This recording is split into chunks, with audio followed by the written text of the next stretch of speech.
Sure. So we seem to be in the final hours before the ceasefire expires. We're told there were going to be a meeting in Islamabad. Then there's been uncertainty whether or not this is actually the case.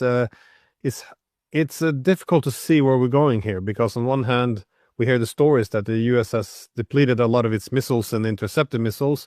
On the other hand, so they would want to get out of this. On the other hand, it appears that they're too far away for an actual peace deal. So is the best thing we can hope for an extension of the ceasefire, or will this negotiations take place, or are we going back to full-scale war? Well, I think the notion that we were going to hold talks again in Islamabad was always fiction. There was no evidence for any Iranian interest in doing so. The last talks were disappointing. The Iranians showed up with 70 people, large quantities of data, information, maps, and so forth, in the expectation that there was an intention to negotiate and come up with some sort of mutually agreeable solution. There wasn't. And, when you have someone like Vice President Vance getting up during the meeting to go outside and take a call from Mr. Netanyahu, it suggests that these are not really negotiations. It also suggests that Mr. Netanyahu, not Mr. Trump, is in charge. And I think effectively, for the purposes of deciding whether we will or will not fight, that's probably accurate. So I think President Trump was trying to calm the markets again. He's done this several times, said things that were patently false about the likelihood of the war ending sooner rather than later, and that the Iranians were desperate for talks when they weren't, conveying the illusion, I suppose, that we were somehow or another winning this conflict in the Persian Gulf. We aren't. And as a result, I think there will be no talks. The ceasefire expires at 3 a.m., tomorrow in Iran. That's Iranian time. And I think the Iranians are preparing to be attacked again, and they're also preparing for the possibility that we will attack even sooner. So at this point, I think we should just dismiss whatever comes out of the White House as effectively nonsense, largely designed to calm the public and manipulate the markets. But I think that's over now. Yeah, this appears to be a common theme with Trump, that is to always declare victory no matter what happens. We saw this with Yemen and, well, almost all instances. There's always a victory somehow, no matter what happens on the ground. But how do you expect this war to be fought, though? If the news stories we read are correct, the amount of missiles which have been used, it seems to be a very significant part of America's stockpile. To what extent is it reasonable to continue a war to this regard, or at this high intensity? Will the US try to do a low intensity war? Will they focus on ground invasion? Or it doesn't seem like it's possible to do another 40 days of this kind of warfare. Well, let me answer that question. But before doing so, let me sort of provide you with a strategic overview from the vantage point of people on the outside looking in. When I'm talking about people, I'm talking about the rest of the world that is watching what we are doing and what Iran is doing. Increasingly, we're seen as this aspiring supranational authority that wants to impose its will on everyone, everywhere. Iran has opted to stand up against this, and the world is very anxious to see what the outcome will be. We have always had the ability, certainly since, I would argue, 1899, to project power. In fact, that was the whole purpose of President Teddy Roosevelt's Great White Fleet. And he was the Assistant Secretary of the Navy when the Spanish-American War began, and that was the first time that we attempted to fight beyond the Western Hemisphere. We sent a fleet to Manila Bay in the Philippines, and we managed to defeat the Spanish fleet, which was rather antiquated, and we discovered we had no ground force that we could put ashore to claim victory. And so then we sat in the bay and waited for some period of time until some troops arrived, and the rest is history. But since then, we have been able to do that. We are not inherently defensive. We are a power that banks on the offense, the ability to attack beyond its normal limits in order to impose our power. Now, the Iranians are an inherently defensive power. They spend perhaps 1, maybe 2% of what we do on defense.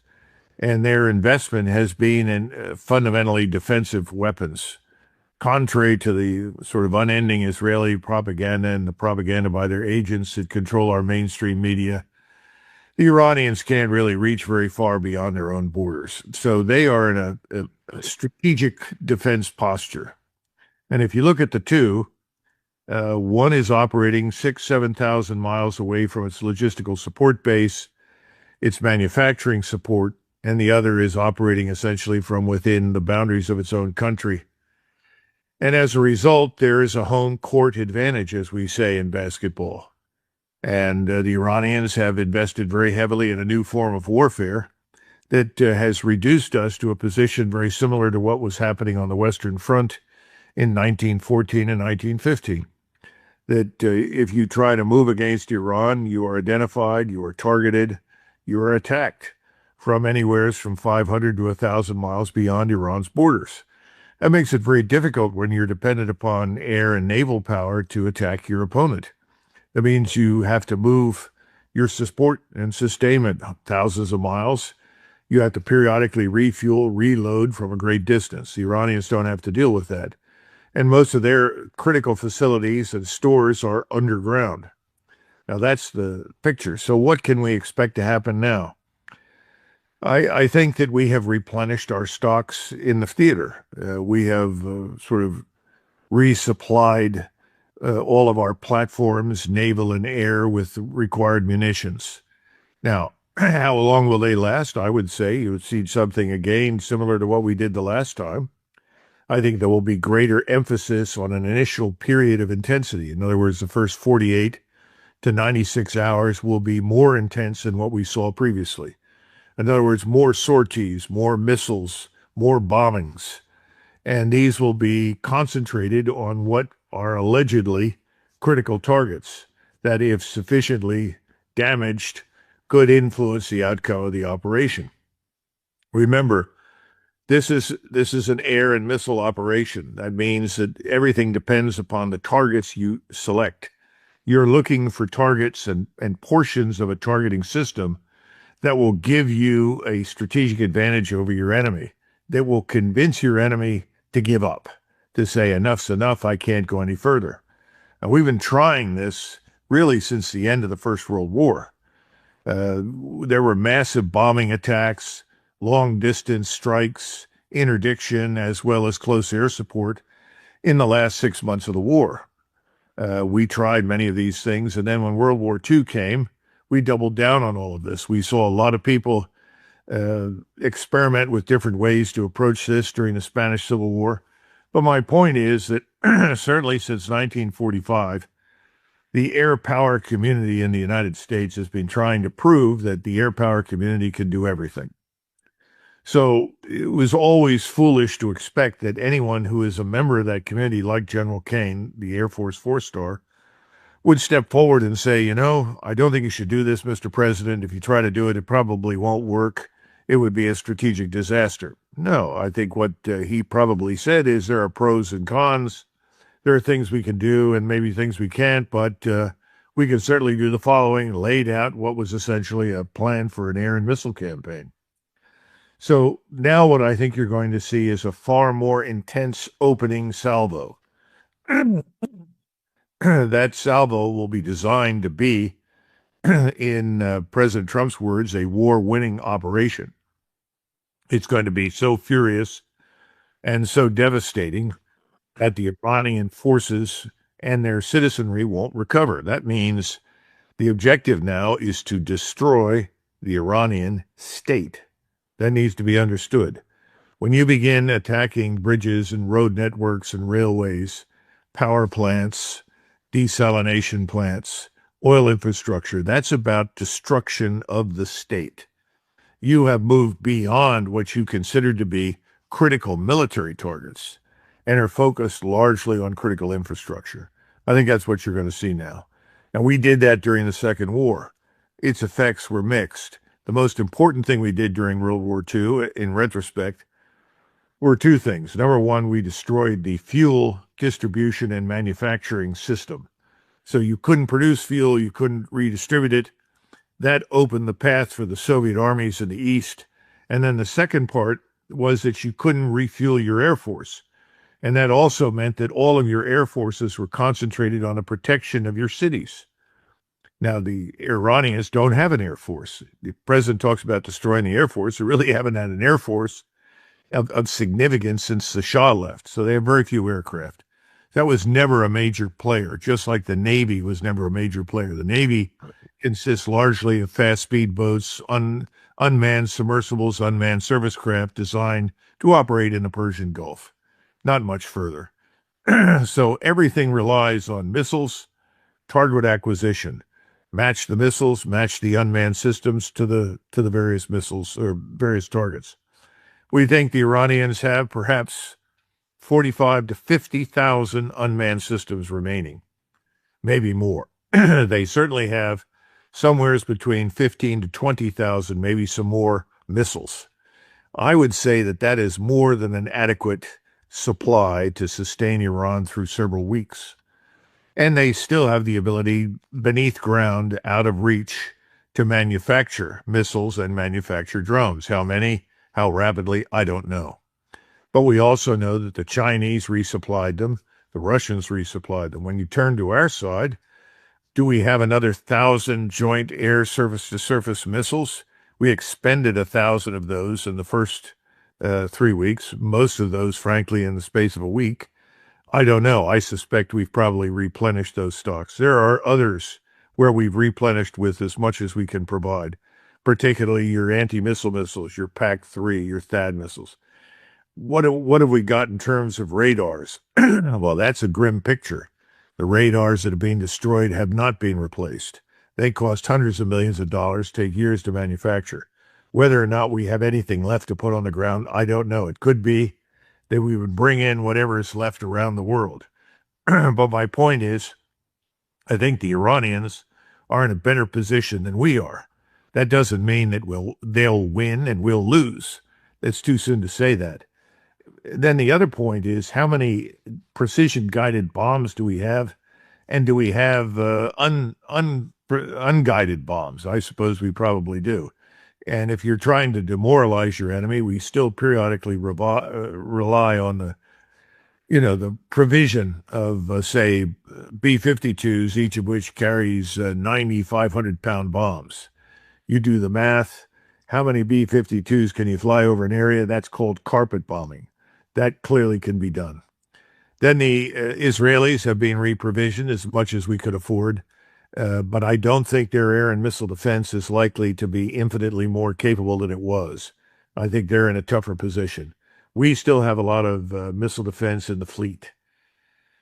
So that's the picture. We have a lot more ships now at sea. We have more carriers out there, more pilots, more planes. I think we have replaced the losses of the KC-135s, the fuel tankers. So I think we're gearing up for something similar to what you saw before, only far more intense up front. Now, you asked about ground troops. What I find interesting, based on the reports that you read, and I'm not on the inside. I'm not attending any of these meetings, so what I'm dealing with is hearsay, Glenn. That means I'm reading what the New York Times, the Washington Post, and others who are fed things by the Central Intelligence Agency and the National Security Agency and so forth, and from the Pentagon. And what they're suggesting is that President Trump has been unenthusiastic about the use of ground forces. He has said, I don't really want to do that.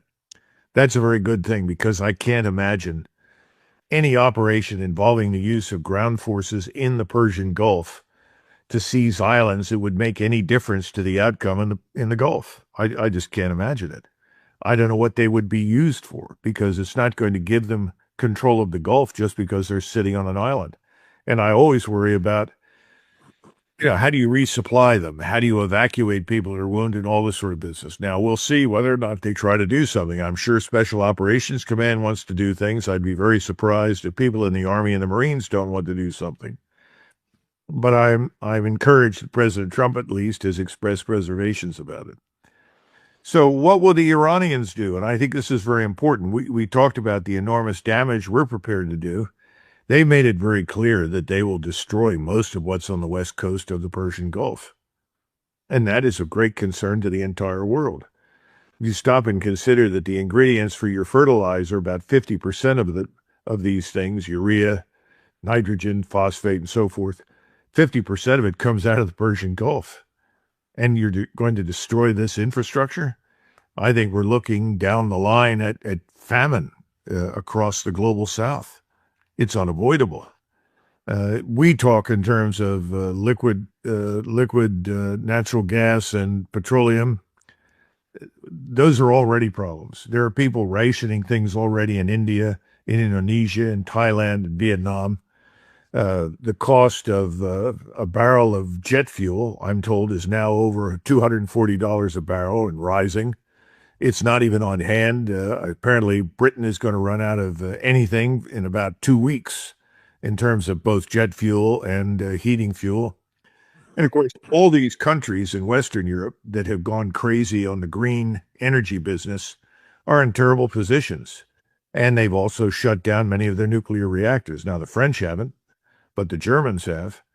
And I'm sure this is an emergency status. I think what you're going to see happen in Europe now, governments are going to be overthrown. You're going to see new governments come to power.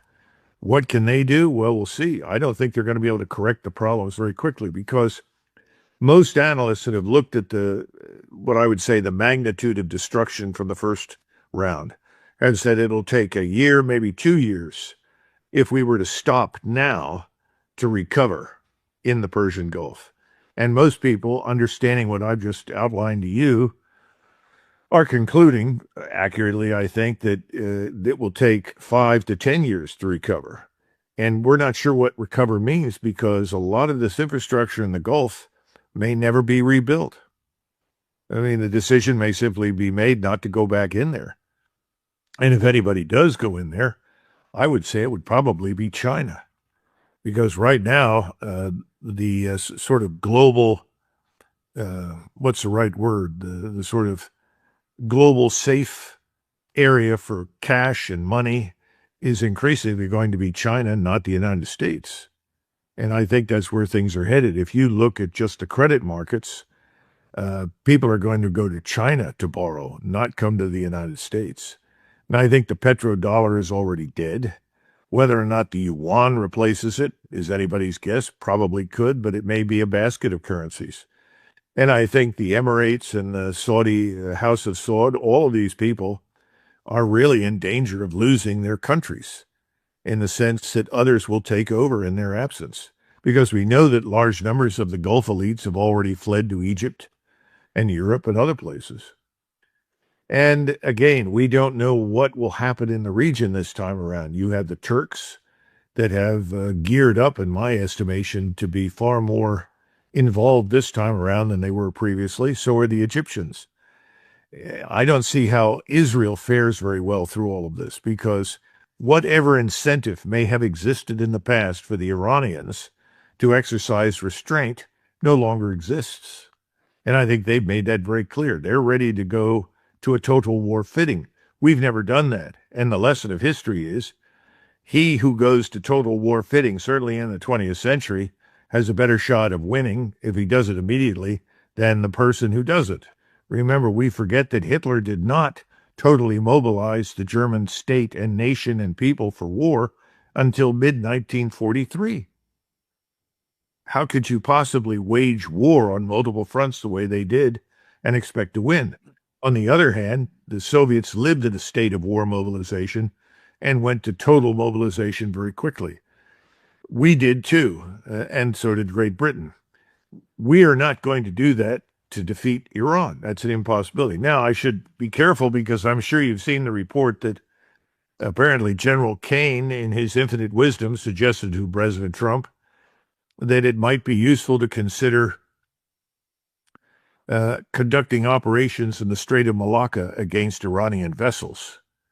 I think that's a catastrophe. But it's not unusual for someone who's already losing a war to think that they could expand the war to other areas and conceal the loss in one place and ultimately bring it to a successful close elsewhere. I'm not sure that's a good idea, but I know that there are people that probably think that way. And there are foolish people out there who say, well, fine, then we'll also stop Chinese ships, because after all, the Chinese are supporting the Iranians. That's your opportunity to spread and widen the war even further. And one of the reasons the Chinese have been so sensitive to the South China Sea is they know from their history that whoever controls the South China Sea ultimately controls the flow of resources into and out of China. The Royal Navy did that. The French did it before the Royal Navy. And ultimately, the Imperial Japanese Navy did it. So the bottom line is I see no good news here, no good new direction. The ideal outcome, frankly, at this stage would be to simply end this series of hostilities and put a stop to the whole thing and admit that we cannot, employing our military power, gain control of the Strait of Hormuz. What the Iranians have got, they're going to keep. And it's up to the rest of the world, once this war ends, to sit down with Iran and work out something similar to the Montreux Convention, which was created in 1926 and put the Turks in charge of the Dardanelles. By the way, the Turks have handled that very well. There haven't been any problems there. A similar convention can be set up, and I think the Iranians are the logical choice, given their strategic position, to run it. We don't like that. We're opposed to that. But we keep forgetting we don't live there, Glenn. You know, we don't live in Asia. We don't live in Europe. We don't live in Africa. We live in the Western Hemisphere. It's a huge problem. It's a strategic reality that we really don't want to accept. And we don't want to accept the fact that warfare has now changed dramatically. And with the right mix of missiles and unmanned systems and space-based surveillance and good communications, command and control, a much lesser power with fewer resources can be much more effective against a maritime aerospace power that doesn't have those advantages. It seems that bringing the fight to the Strait of Malacca would be a good way of pulling China closer into this war. That's a disaster on its own. But you get the impression that there's growing concerns around the world. They're especially vocal, I think, in Asia now that the entire world is being the entire world order is being dismantled. That is, international law itself is rejected. I mean, there's always been violation of international law, but at least people were making excuses for breaching it or pretending as if it wasn't being breached. Thus, upholding the legitimacy of international law by even breaking it. But this time around, this seems to be just refuting it to some extent. I was wondering, what is the wider picture that you see from around the world? Is this deliberate dismantling of the world order? It's just it seems to be getting some strong reactions around the world, and not just on the economic sphere. There's a massive pushback, and especially in regards to Iran, it's quite a remarkable achievement that there's now so much empathy for Iran around the world. I haven't seen this before in my lifetime. So what do you make of this?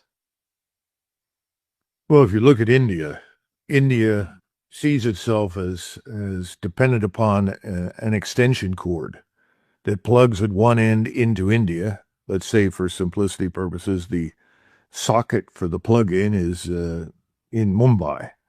And then the rest of the extension cord goes through into the Persian Gulf and plugs into the various oil states, Emirates, and Iran, and so forth. That extension cord was suddenly pulled out of the wall. And it's something that the Indians never really anticipated. No one seemed to think that there was any reason why anyone would disrupt the flow of resources out of the Gulf to India. But India also does roughly $180 billion a year of business in the Persian Gulf. So a great deal of commerce and money and resources are flowing into and out of the Persian Gulf as far as India is concerned. India is sensitive to international laws and norms. India is opposed to the use of force to solve anything if it can avoid it. And they're shocked now that the United States has opted for the use of force to solve Israel's problem, let's put it that way, with Iran. Because if it were not for Israel, we would not be at war with Iran. Let's be frank. There's no real reason for us to do so. We have this, the wealth of propaganda out there that's been created over the last 3 decades to try and demonize Iran and turn it into public enemy number one for the United States. But that's a lot of nonsense. When 9/11 occurred and we suffered the losses from the 2 towers that were destroyed in New York City, 1 million Iranians poured into the streets in places like Tehran and elsewhere at night and held candlelight vigils to mourn the loss of life in the United States. There was real hope at that point that some sort of improved relationship could be fashioned as a result of this tragedy. They tried very hard, and we essentially spit in their faces. It's unfortunate. They were very supportive of us in ways that most people don't know. Once we were in Afghanistan, and then subsequently, if it hadn't been for this General Soleimani that we were so anxious to murder, we couldn't have stopped the war against us in Iraq. He was instrumental in going in, persuading the Shiite militias to stop fighting, picked up the imam that was responsible for leading the Shiites, brought him back to Isfahan, put him in a corner, and told him to study theology until further notice. Subsequently, when we fought ISIS, those Shiite militias liberated Christians, liberated Sunnis, liberated Yazidis, liberated Druze, anybody that was oppressed by ISIS. And they fought very hard with us, not against us. All of these things were swept away in favor of Israel's agenda. And Israel's greater Israel Project agenda is the problem. The destruction of life in Gaza, the destruction of life in so-called West Bank in Palestine, now the destruction of life in Lebanon. All of these things are inextricably intertwined with the desire now in Israel for us to destroy Iran. That's what it's all about. There is no particular reason why we should be involved. And how many times have you heard Americans stand up and say, we're not really dependent upon the resources in the Gulf? Why are we there? It happens all the time. But we've had this long-term agreement that enshrined the petrodollar as the currency for the purchase and bartering sale of oil. Now that's being destroyed. I don't think we're going to ever see that come back again.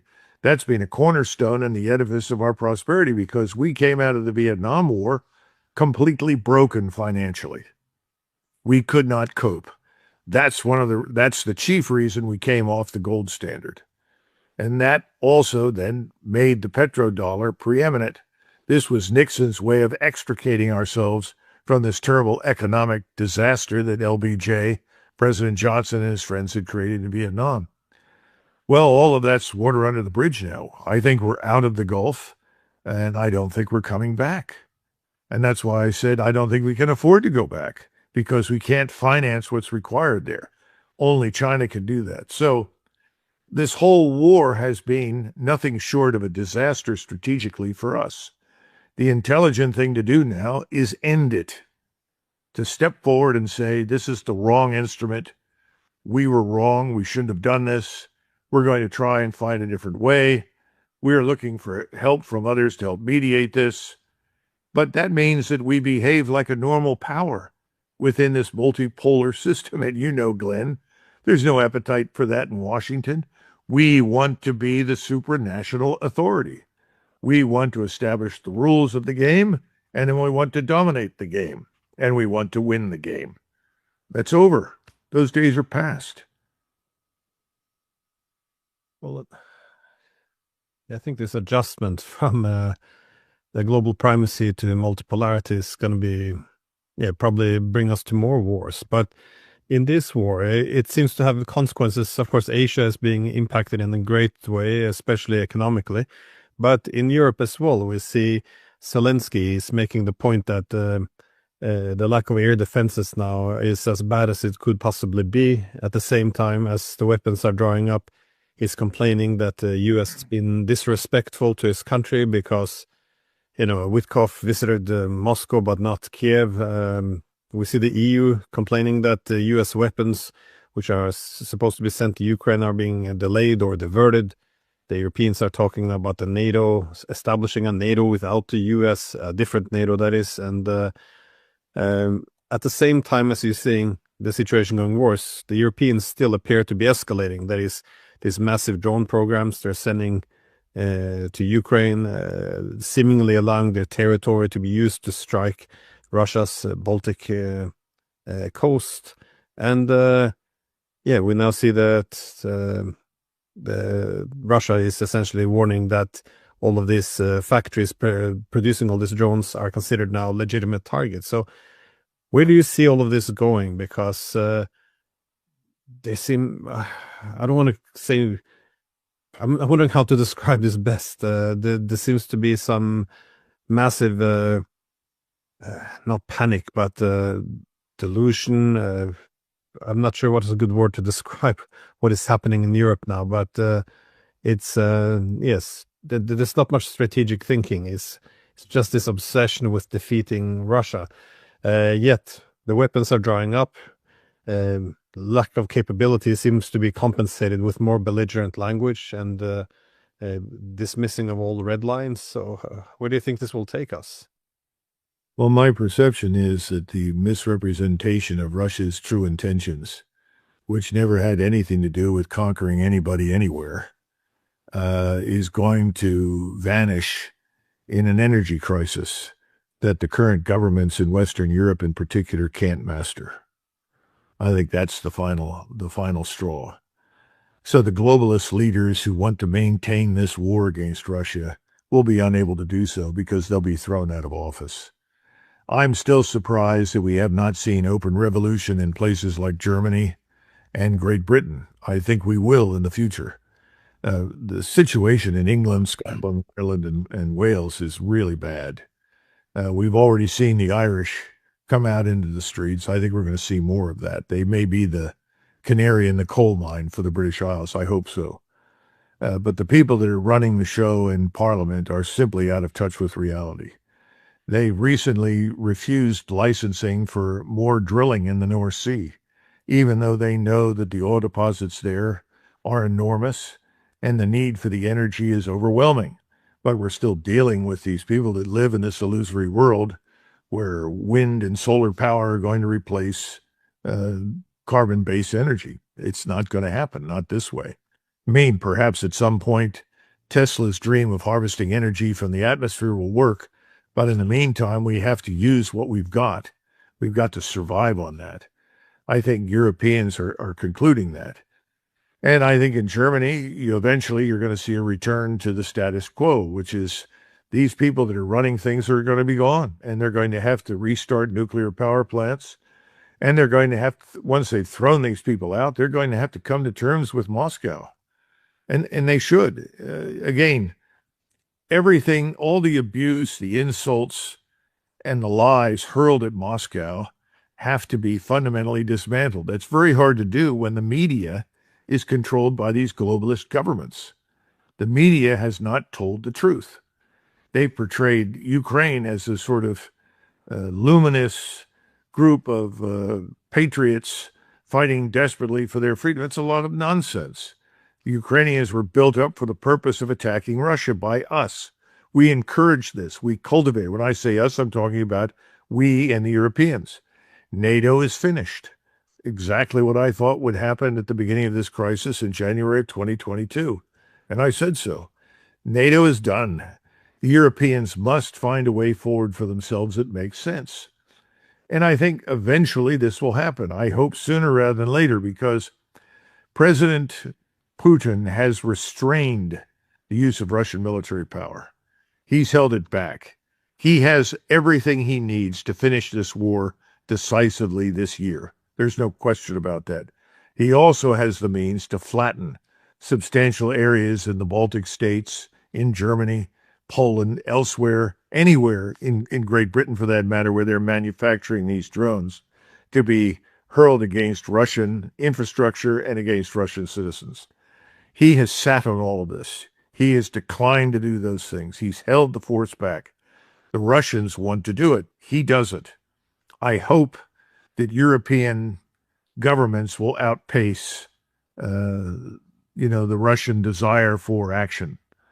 I really do, because it would be disastrous for that war to unfold in Europe. And the Europeans today they've lost their fear of war. They don't understand just how bad it can be. And I think these governments, once they're replaced, new people will come in and they'll behave differently. And this man Kerensky and the corruption in that regime, its underpinnings, which are the worst imaginable criminality, they have to be revealed. The truth has to come out. How many times have we heard about these supposed atrocities committed by Russians, only to discover that they were committed by Ukrainians? And that's not to suggest that in wars all sides make mistakes. We all know that. We committed terrible atrocities on more than one occasion. Most of the time they were accidental. Some of the time they weren't. But what the Ukrainians have done is unforgivable. And this has got to stop. We have to stop them. I wish we would stop immediately. I had hoped that Donald Trump would pull the rug on that one. It turns out he's been unable to do anything. He is truly the prisoner of the Washington status quo. And I think that extends to what's happened in the Persian Gulf with Iran. The Congress has done nothing to really restrain him. And that's because they're all on the payroll. You have a few voices here or there, but the Israel lobby and its agents in the United States have ensured that the money flows to those that support Israel. Hopefully that will change. There is a vote this week on the War Powers Resolution. I hope that produces something, but I'm not optimistic. There's just too much inertia in the system. And Donald Trump, he cannot get past his 3 rules that he learned from Roy Cohn. I'm glad that other people have picked up on that. I waited a long time to talk about it because I'd hoped that would not be the case, but I think we have to be honest. It is his 3 rules of deny, attack, and twist everything into a victory. That seems to be the case. When I listened to the president, who was confronted with a question by a journalist, Mr. President, why did you put your face on the figure of Jesus Christ and then send this out? And he said, well, I thought of myself as a physician who was healing people. Well, that's absurd. He had an opportunity to be truthful. And what should he have said? I'm in terrible mistake. I apologize for offending people. It was in bad taste, and I shouldn't have done it. I regret it. And I hope people will help me get beyond that. That's what should have happened. But he can't tell the truth. And just as we were talking before the show, I said the Iranians are not going to talk to us. Everybody knows that's paid any attention to them. There's no point in talking to us. Remember, they too watched our little soiree with Mr. Putin in Anchorage. And what did we do? We showed up with nothing.